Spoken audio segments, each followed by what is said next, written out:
Turkey's latest bombardment of Kurdish-led autonomous northeast Syria, targeting civilians and killing members of the local security forces, is a clear violation of international norms, the region's administration said.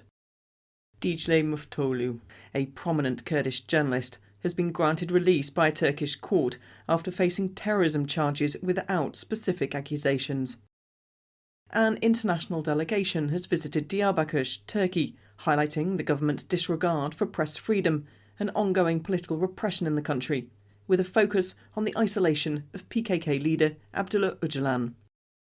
Suffering inflicted on Kurdish, Armenian and Greek communities under the Treaty of Lausanne was honoured in commemoration events marking the treaty's centenary last year, the city's mayor said. Learn more with Media News.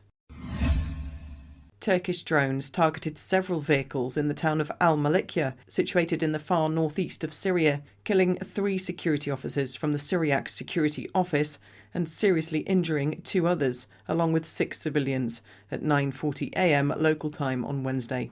The Sototo Police, a Syriac and Assyrian community police force operating under the International Security Forces of North and East Syria, also known as the Asayish, confirmed and detailed the attack. Sototo Police Force said that Turkish forces used drones to target 2 civilian vehicles.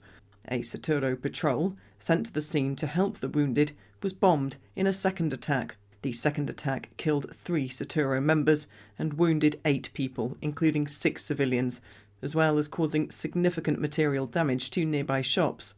The Democratic Autonomous Administration of North and East Syria strongly condemned the Turkish attacks, describing them as a clear violation of international norms and a destabilising act of aggression.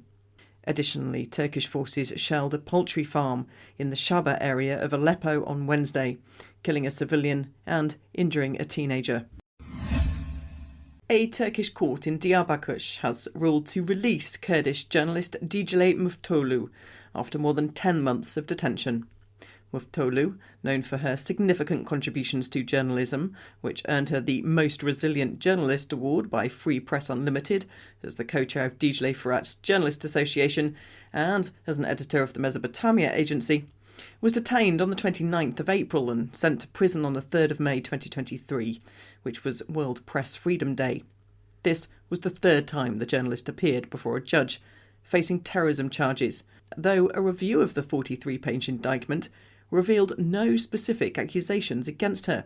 Clear evidence showed during her 2 court hearings demonstrated that Muftoglu's activities were solely related to her journalistic work, but she was not granted bail until Wednesday's trial. During the trial, prosecutors sought to prolong her detention while her lawyers pushed for acquittal. The trial, monitored by press freedom organisations, featured a testimony from an anonymous witness whose statements lacked direct evidence. Muftoglu defended herself, emphasising her extensive journalistic experience. The court decided on her release with an international travel ban, postponing the trial to the 13th of June. A delegation of international lawyers visited Diyarbakir, Turkey, focusing on the isolation of Kurdistan Workers' Party, or PKK, leader Abdullah Öcalan, alongside a broader issues of press freedom and political repression in the country. Öcalan has been subjected to incommunicado detention for the past 3 years on the Turkish high-security prison island of İmralı, where he's been incarcerated since 1999. Following their arrival from Istanbul, the delegation met with key figures from the Dicle Fırat Journalists Association and the Mesopotamia Women Journalists Association, discussing critical challenges faced by journalists in the region. The delegation also visited the Diyarbakir Bar Association, where discussions delved into the judiciary's approach to political cases and its implications for Kurdish issues. Through meetings with journalists, activists and legal professionals, the delegation highlighted critical challenges and systemic obstacles faced in the pursuit of justice and human rights in Turkey, fulfilling an important mission amid the apparent inaction of bodies such as the Council of Europe and the Associated Committee for the Prevention of Torture. Mayor Grégoire Junot of Lausanne has declared the city's preference for memorial events marking the centenary of the Treaty of Lausanne over a celebration proposed by the Turkish government, citing the treaty's negative impact on Kurds, Armenians and Greeks.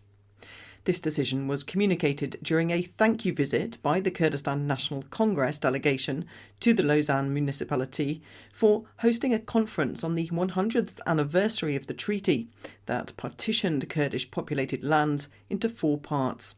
The conference, attended by over 600 delegates, was held in Lausanne in July 2023. Lausanne Mayor Junot said, "Instead of a joint celebration with the Turkish government, we chose to organise memorial events with the Kurdish community. The treaty caused great tragedy for Kurds, Armenians and Greeks. It was essential that these commemorations took place, allowing those harmed by the treaty to see themselves in these events. We have had a long-standing relationship with the Kurds, who are an active community in Lausanne, and we decided to follow what we believed was the right path despite opposition." Junot refuted accusations of terrorism levelled at Kurdish organisations. He said, "We never witnessed anything of the sort. Instead, you demonstrated a model of democratic work."